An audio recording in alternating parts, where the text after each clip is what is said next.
twidondore hama ibindi cyo tumubwira mukanya. hama je nitwa Irakoze Neville Amandine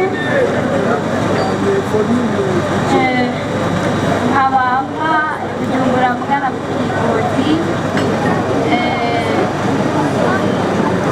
niga Kaziyana meza uno mwaka nyene.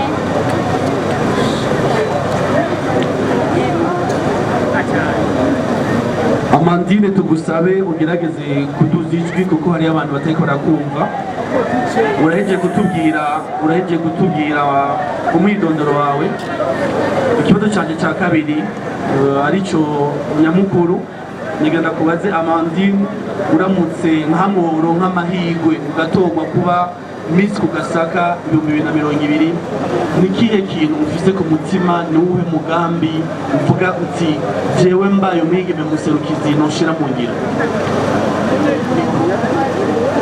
hama jewe bishitse nkarengana nkaba Miss ku Gasaka 2020 no presenta igihugu canje neza mu makungu. Nogerageza ndabe ingene nk'ubu hariho abajene benshi batari mu buzi, nogerageza ndabashiremo cyane ikintu cyo gukora akazi, cyane cyane abajene. Ndashaka yuko muhaguruka dukore, duteze imbere igihugu, duteze igihugu cyacu imbere. Ndashaka yuko muhaguruka tuvuge igihugu cyacu neza mu makungu, kandi nzokubaka groupe y'abajene,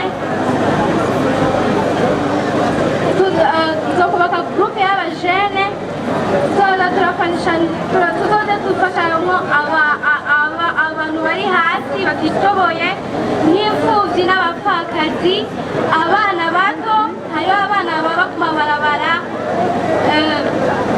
hariho n'abandi bataronse uburyo bwo kuja kw'ishure. Ndashaka yuko bazoja kw'ishure. Hariho n'ababa mu mabarabara bafite amafamiye yabo, ndashaka yuko bosubira mu mafamiye yabo.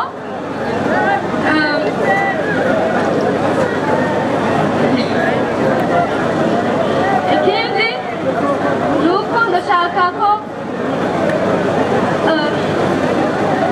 abatwa n'abanyamwema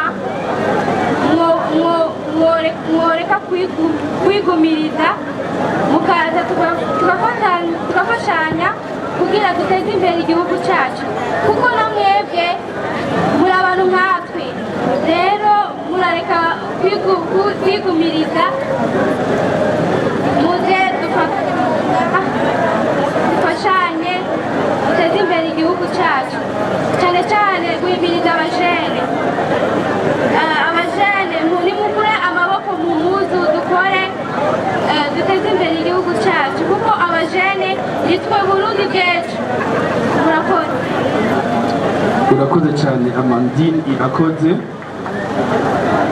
Akabazo kagira gatatu ni akabazo karaba cyane cyane intara ya Ngozi, intara nk'amworo nk'amahigwe ukaba umwigeme muserukizi ukoreramo. Akabazo ka gatatu rero icyo twifuje kukubaza kugira ngo turabishe neza rino higanwa kukumenya intara ya Ngozi musanzwe mukomokamwo. Ako kabazo naka igisagara ca Ngozi giheruka gukwiza imyaka 100 kibayeho. Ibirori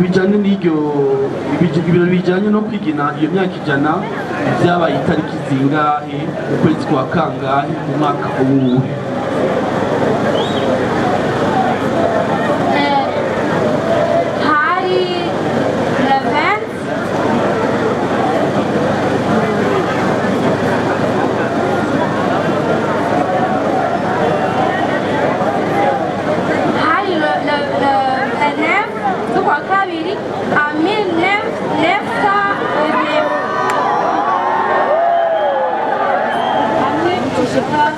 yizego nkaba umwigeme mu ntara ya Ngozi, umugambi mfite ku ntara yacu kwaruka ruri kurukira amashuri hagati ndetse n'ururi kurangiza ayisumbuye no hagati. Merci beaucoup Sheila. Ikibazo cya gatatu ni ikibazo kijyanye n'intara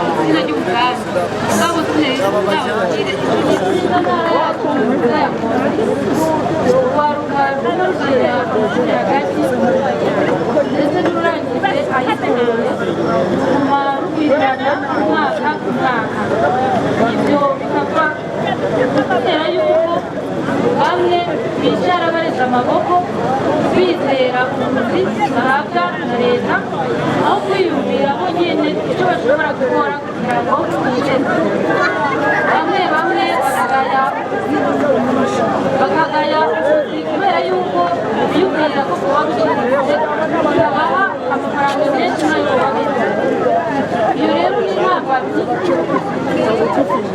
intambamyi giteye ikibazo igihugu ndetse n'imiryango igihe badafite icyo bariko barakora. Jewe rero Ndahoze Sheila nk'imboneza mu kwaruka niyumviriye yuko nogira umugambi wo kwegeranya urwaruka mu kubigisha kwiteza imbere. Mu kuwushikako rero nisunze ubumenyi jewe nahawe ndashobora kwegeranya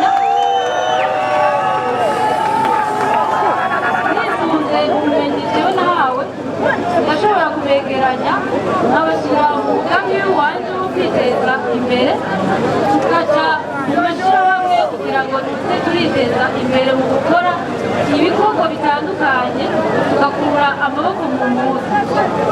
Uwo mugambi nkaba niteze kuwukurikirana kuva ku ntango gushika hagati na hagati ndetse no kugera maze kubona icyo tumaze kunguka tukikenura tugakura amaboko mu mpuzu. Kandi ibyo byaba byiza ku ntara yacu mu ya Ngozi nkaza ndaraba ko umugambi udashobora gusubira inyuma bivuye ku bajejwe kuwutunganya no ku ngeso mbi zose zishobora kuza mu mugambi ko nta mugambi ushobora gukura akawuhungabanya bukebuke. Nkaba niteze yuko kwaruka ko mu ntara ya Ngozi dukora rutiziganya mu kurwanya ubwo bunebwe n'ingaruka mbi butera, bagakora batiziganya bagakunda igikorwa. Kandi abenshi akarorero gutyo mu ntara yacu nziza ya Ngozi ukwaruka rwose rukagira aho gushika tugatera imbere mu mpande zose. Murakoze.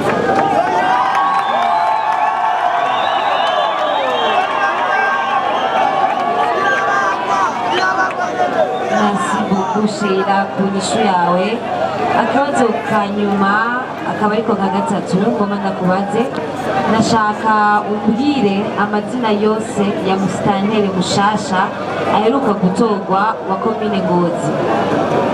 Musitanteri mushasha w'ikomine ya Ngozi nk'uko tubizi neza yuko batari bamushikiriza, tuzi yuko ndamuzi ku izina rya Martin. Ndamuzi ku izina rya Martin kuko ndamumenya ko niba aramudushikiriza.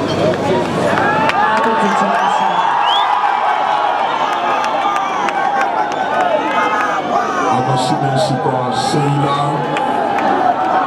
ahejeje kubazwa. Amashyi menshi kandi kwa Sheila. Sheila kandi mumwongere yandi mashyi menshi.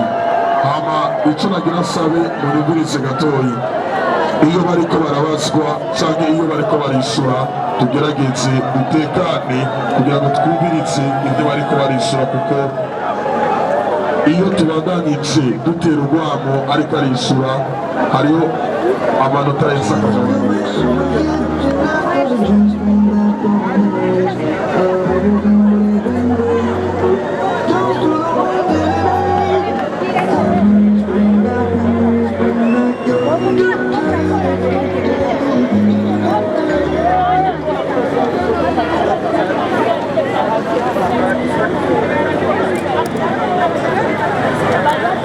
kudora gatoya. Nitwa Muteka Kitamisha, abandi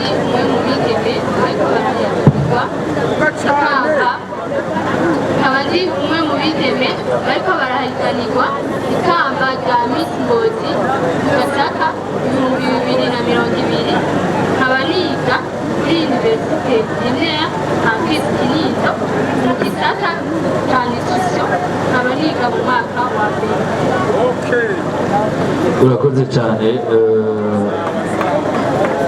nk'uko twabibagije abandi hamwe wowe wotogwa kugira userukire intara ya Ngozi n'uwuhe mugambi n'ikihe cyiyumviro n'iyihe proje nyamukuru wumvise? Ego murakoze. Jewe umugambi nabafise wo gushikiriza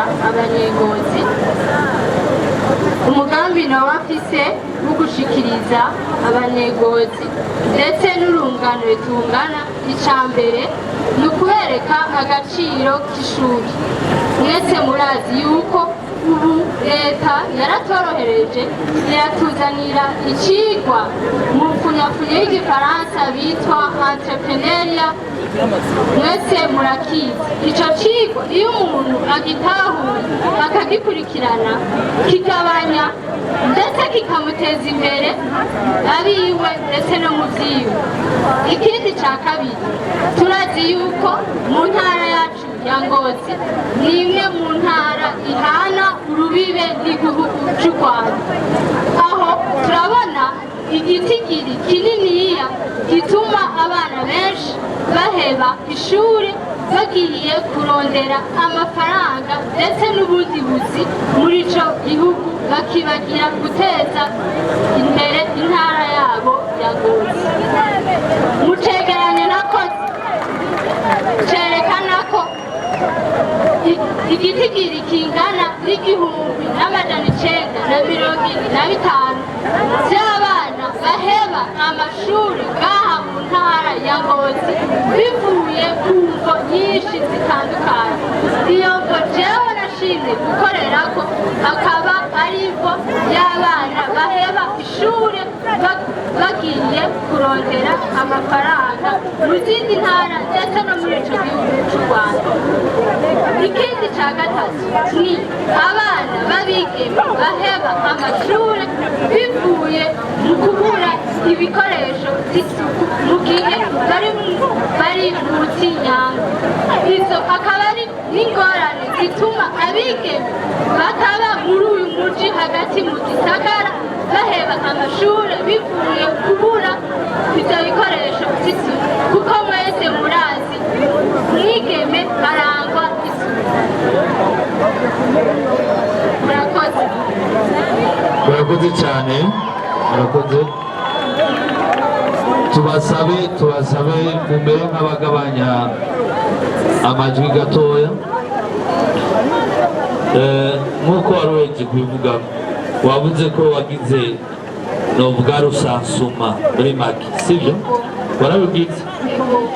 Aha, murakoze. Kugira nje ndakubaza akandi kabazo kamwe, sibyo?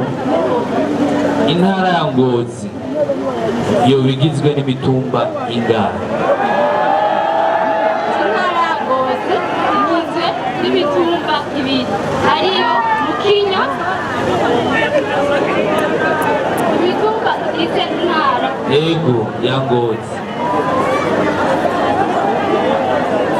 Cambere imitumba igize intara ya Ngozi.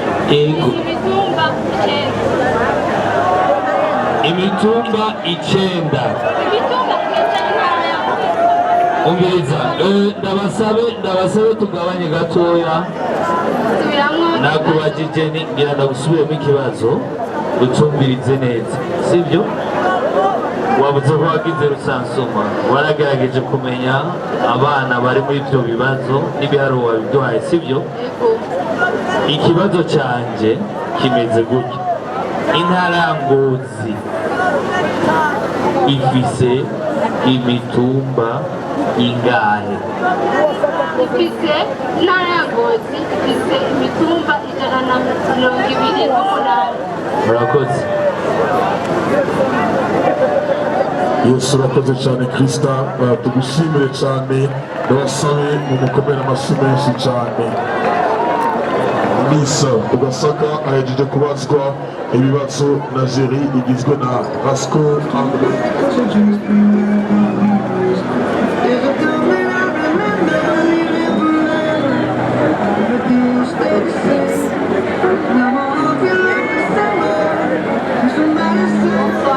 Va bien? Oui, je vais bien. Et vous? Ça va? Tu peux nous présenter ou bien tu peux donner ta présentation au public? Honorable membre du jury, distingués invités, cher public, bonsoir. Je m'appelle Claudia Kanyamuneza, j'ai 24 ans. Je suis étudiante à l'Université des Grands Lacs à Bujumbura. Oui, je suis native de Rodi, comme vous le savez bien.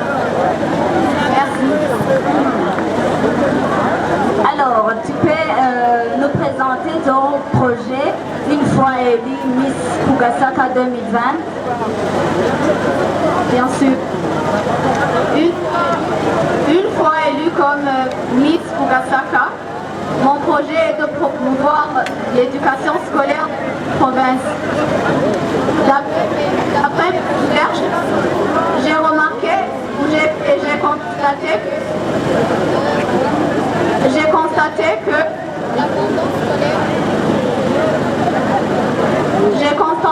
constaté que l'abandon scolaire s'accroît d'année en année. Donc c'est pour cela que j'ai voulu travailler sur ce problème pour unir les jeunes d'Ongodi qui ont abandonné l'école pour diverses raisons. Il y a beaucoup de jeunes ici à Ngodi qui abandonnent les études à cause des manques de moyens financiers, à cause des manque de matériel scolaire. Il y a aussi les jeunes qui abandonnent l'école ou qui ne fréquentent même pas l'école à cause des parents qui ne leur motivent pas. Des parents qui n'influencent pas leurs enfants à fréquenter l'école. Il y a aussi les jeunes ici qui abandonnent les études à cause des grossesses non désirées. Il y a aussi la prise des drogues chez certains jeunes. Il y a plusieurs raisons que je pourrais citer et que certains d'entre vous savent déjà.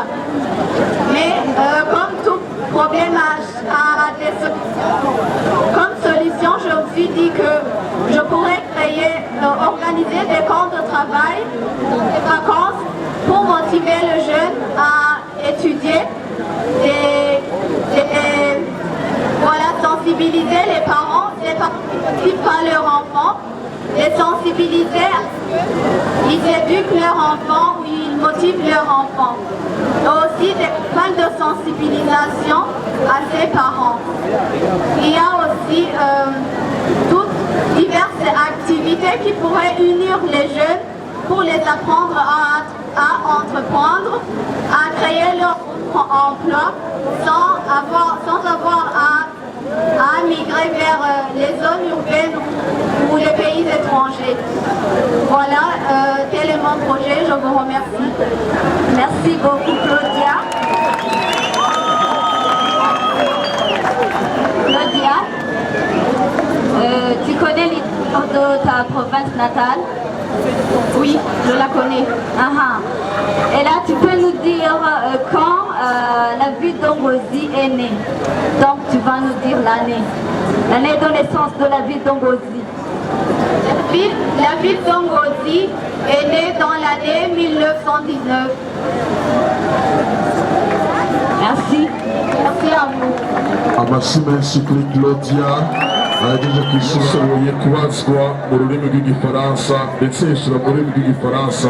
Muri bano bigeme indwi bose mwabonye hano, umwe wese yavuga ururimi yumva yuko bamubazamwo agaheza akishyura bimworoheye. Nacyo gituma Claudia yashoboye kwishyura.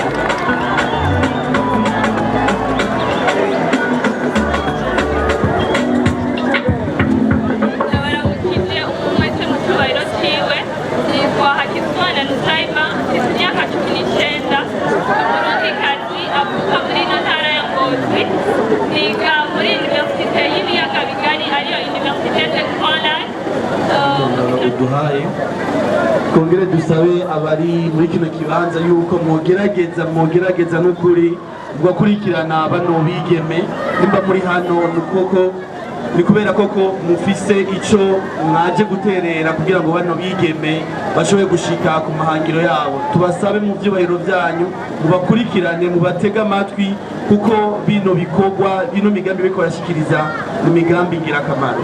Nusaiba nkamwe muramuka utowe ukaba umwigeme muserukizi wino ntara ya Ngozi, ni kihe cifuzo n'uhe mugambi ufise ku mutima uwushira mu ngiro? Umugambi wanje ni kwiga imbanyi ku bigeme bakiri mu mashuri mato n'ayisumbuye. Abigeme bashigirwa n'isama ry'imbanyi mu mashuri mato n'ayisumbuye ku rugero runini bari hagati y'imyaka 12 na 19, akaba ariyo myaka y'ubuzima. Ibyo tukabivuga dufatiye ku biharuro byatanzwe n'ishyirahamwe mpuzamakungu rijejwe rikurikirana iby'igwirana ry'abantu ku isi PNUD ko ibice 11% by'abigeme bari muri iyo myaka twavuze bamaze kwinjira muri ubwo buzima bwo kubyara hataragera, kuko benshi muri bo baba bakiri ku ntebe y'ishure bigatuma baheba amashure bakajya kuba ababyeyi hatari bwagere. Mushobora kwibaza muti mbe izo banki zikorwa n'abo bigeme bakiri ku ishure vyoba bivaho? Zimwe mu mpamvu ni ibura ry'ibiganiro hagati y'ababyeyi n'abana babo ku kintu cerekeranye n'irondoka rijanye n'amagara meza. Ikindi ni kudaha umwanya ukwiye mu mashure mu mashure mato ndetse n'ayisumbuye ku bintu bijanye n'irondoka rijanye n'amagara meza. Abandi bigeme bamwe baragwa muri izo ngorane kubera ubukene canke gukunda amaronko. Ntitwakwirengagiza ko hariho n'abandi bahohoterwa mu gufatwa ku ngufu canke gufatwa ku ngufu n'ababareze mu miryango canke n'abandi. Mbe muti izihe ngaruka kuri abo bigeme canke ku gihugu muri rusange? Ingaruka ni nyinshi, ntitwakwirengagiza ko abo bigeme baraheba amashure, abo bigeme baratakaza icyizere muri bo ndetse no mu kibano, kandi abo bigeme bashobora gutakaza ubuzima bwabo ndetse n'ubw'abo bana bibarutse. Iyindi ngaruka ni uko kubera gutinya abantu ntibaje kwa muganga gupimisha izo banki canke kwibarukira kwa muganga birabazanira indwara zo mu kigo. Umugambi wawe uzoba uhagaze kuki muri izo ngorane zose? Umugambi wawe uzoba uhagaze kuki? Umugambi wanjye uzoba uhagaze mu kwikingira izo banki zikorwa n'abo bigeme bari mu mashuri mato n'ayisumbuye. Nimwaramuka munyizeye nkaba umwigeme muserukizi w'intara yacu ya Ngozi, tuzokora ibikorwa bitandukanye. Ku ruhande rw'ababyeyi tuzokorana n'ubuserukizi bw'ishure ndetse n'intwaro badutegurire amanama aduhuza n'ababyeyi, tubigishe ingaruka nziza iri mu kuganira hagati y'abana babo hamwe n'ababyeyi. Ikindi, ku ruhande rw'abo bigeme tuzoca ku mashure habe imibonano n'abo bigeme, ndabibutse imigenzo iranga umurundikazi ndetse ndanabibutse n'uburenganzira bahabwa n'amategeko mu gihe bakorewe icyo cyaha cyangwa bashyira n'ingorane bamenye aho bajya kwitwara. Ikindi nacyo ku ruhande rw'intwaro ariyo leta, mbonera n'akaryo ko kubashimira ubwigororantere igira mu kurwanya izo banki zikorwa n'abo bigeme, nongera basaba guhana no guhasha abo barezi bagoba kuzoraragiye. Urakoze cyane Nusaiba. Ku kibazo kigira gatatu, n'icyubahiro umukuru w'igihugu cyacu cy'Uburundi aheruka kugera mu mabanga babura amatari bashasha barongora intara zigize igihugu cyacu cy'Uburundi. Intara ya Ngozi iherutse kuronka buramatari mushasha ayirongoye muri uno mwanya. Uwo muburamatari mushasha yitwa ngwiki? buramatari mushasha w'intara ya Ngozi yitwa Epipode Baranyikwa. amashyi menshi ku mwigeme ahejeje kwishyura ibibazo bya amashyi menshi ku mwigeme Mariam agira yishyure ibibazo bya Jeri muri kano kanya.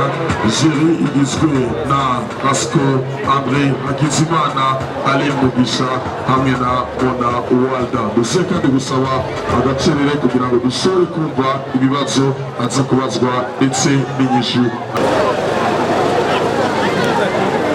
Bonsoir. Nagoma ndagusabe utwidondore ushobore kutubwira uwo uriwe. Imbere yo kubidondora kuri mwese mwashoboye byanje nkaba nitwa Mariam Sinamenye, nkaba ndi umunyeshure nahoze niga kuri lycée Komibu, narangije mu mwaka w'igihumbi kimwe n'amajana icenda na tumureke ishure tubasabe Mariam indira. nkaba nize igisata kijanye n'imibano kuri lycée Komibu Ngozi. Urakoze cyane Mariam. Ego namwe murakoze. Uramutse utowe nka Miss Kugasaka 2020 n'uyuhe mugambi uzokorerako kugira ushobore kugira icyo ufashije intara yawe? Jewe umugambi mfise nitegereje muri ino ntara yacu ya Ngozi, hari abarwayi benshi bari mu bitaro vya hano mu ntara yacu ya Ngozi. Nifuza yuko proje yiwanje yuko noza ndakubitira kuri abo barwayi barwariye mu bitaro vy'Ingozi, arico badafise mu mwanya je nkifise nkabafasha, kuko hari abantu benshi usanga bava mu ntara zitandukanye baje kurwarira ngaha iwacu, ukaca usanga nta mahera bafise yo kugura nk'imiti baba babandikiye canke nk'amahera baba baratekeye akabaherana, bakabura amahera yo kugurira nk'ikintu nk'umurwayi yoba agwariye ngaho hantu, kuko iyo umuntu agwaye akifuza ikintu ntakironke kubera aba ari ku musego, aragira ikibazo c'aho agwaye ariko akifuza kuronka ca kintu akakibura, niko aguma yihebura muri we, kandi kaca usanga n'indwara agwaye iguma yiyongera bivanye n'ibintu adashobora kuronka muri ako kanya. Nifuza yuko mbaye umwigeme muserukizi ko nogenda ngatembera mu bitaro by'ino ntara yacu ya Ngozi, ari umurwayi mbona ata kintu yifashije bivanye n'ikiganiro tuba twagiraniye, ari nk'amahera ndayafise nkayamuha, canke ari nk'impuzu zo kwambara ndazifise nkazimuha, kuko umurwayi iyo ari ku musego akenera ibintu byinshi cyane. Urakoze cyane Mariam. Ikibazo cya gatatu ngira ndakubaze, ni iyihe mpamvu intara ya Ngozi yiswe Ngozi? Intara yacu ya Ngozi bayise Ngozi kubera ari ryo soko bahora bashorera mu isato, hama bakaca bahitwa Ngozi. Urakoze cyane Mariam. amashyi menshi ku mwigeme witwa Mariama yariko arishura abana ari Mugisha Monawalda Kaneza hamwe na Korikiza Clovis Leza abenshi bazi ku izina rya Rasco. Tugiye kwakira umwigeme wa nyuma agira indwi uno munsi muri Misa ugasaka uyu nawe si uwundi n'uwitwa Kersi Mugisha Andre Hakizimana Monawalda hamwe na Clovis benshi kuri Kersi Ongana. T'as pas peur? Non. Tu peux te présenter un petit peu pour le public? Je m'appelle Mozandine Kersi, j'ai 20 ans. Je suis native d'Ongozi et j'habite à Bujumbura. J'étudie la pharmacie en bac 1 à l'UNISAD. Merci beaucoup. Une fois élue Miss Kugasaka 2020, c'est quel projet que tu auras réalisé pendant le long de ton mandat? Merci.